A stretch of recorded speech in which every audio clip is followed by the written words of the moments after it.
বিটিআৰত মুখ্যমন্ত্ৰীৰ মাৰাথন প্ৰচাৰ অভিযান তামোলপুৰত দুখন দলীয় সভাত অংশগ্ৰহণ মুখ্যমন্ত্ৰীৰ আমি পোনপট্টি সম্প্ৰচাৰ জৰিয়তে আপোনালোকক লৈ গৈছো বাগানপাৰা আৰু গুৰেশ্বৰত মুখ্যমন্ত্ৰীৰ বিজয় সংকল্প সভা মানুহক এতিয়াও বিটিআৰৰ পৰা দূৰত ৰাখিছে যেতিয়ালৈকে বিটিআৰত সকলো ৰাইজে 26টা জনগোষ্ঠীয়ে হিন্দু হওক মুছলমান হওক খ্ৰীষ্টিয়ান হওক যোনে নহওক কিয় যেতিয়ালৈকে বিটিআৰৰ সকলো জনগোষ্ঠীয়ে সমান অধিকাৰ নাপাব তেতিয়ালৈকে ৰাইজে বিটিআৰক কেতিয়াও নিজৰ বুলি গ্ৰহণ কৰিব নোৱাৰিব সেইবাবে এইবাৰ আমি সংকল্প লৈছো যে বিজেপিয়ে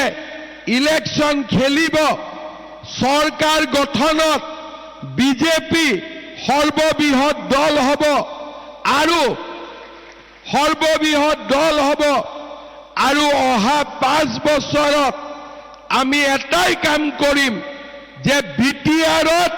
কোনো দ্বিতীয় শ্ৰেণীৰ নাগৰিক থাকিব নোৱাৰিব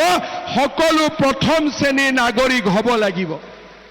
শ্ৰদ্ধা ৰাইজ বিটিআৰত যদি দ্বিতীয় শ্ৰেণীৰ নাগৰিক কোনো নাথাকে সকলোৱে সুবিধা পায় অধিকাৰ পায় আমাৰ বিটিআৰ অসমৰ ভিতৰতে আটাইতকৈ বেছি উন্নত জিলা অঞ্চললৈ ৰূপান্তৰ হ'ব পাৰিব আমাৰ বিটিআৰত বড়ো জনগোষ্ঠীৰ লোক আছে আদিবাসী আছে বৰ্মন কছাৰী বৰ্মন মাণ্ডাই বঙালী ভাষী গৰিয়া দেশী গোৰ্খা হাজং হিন্দী ভাষী জলহা কলিতা কেওট কোচ কুৰুক মদাহী কছাৰী মুণ্ডা নাথযোগী উৰিয়া ৰাভা শৰণীয়া কছাৰী আমাৰ সান্থাল অনুসূচিত জাতি সূত্ৰধাৰ এই গোটেইবিলাক সকলো ৰাইজে যেতিয়া বুজিব যে আমি বিটিআৰৰ প্ৰথম শ্ৰেণীৰ নাগৰিক আমাক কোনেও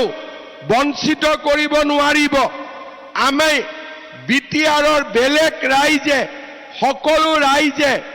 যি সুবিধা পাব পাৰে আমিও সেই সুবিধা পাব পাৰো তেতিয়া আমাৰ বিটিআৰত কোনো সমস্যা নাথাকিব বিটিআৰত বিজেপিয়ে যোৱা 5 বছৰত বিজেপিয়ে শান্তি আনিলে অহা 5 বছৰত বিজেপিয়ে সকলোৰে বাবে সমান অধিকাৰ আনিব এয়া হৈছে বিজেপিৰ সংকল্প শ্ৰদ্ধা ৰাইজ পৰিৱেশৰ লগত আমি ডাঙৰ হওঁ পৰিৱেশে আমাক নতুন কথা শিকায় সময়ৰ লগে লগে বিটিআৰত পৰিৱৰ্তন হৈছে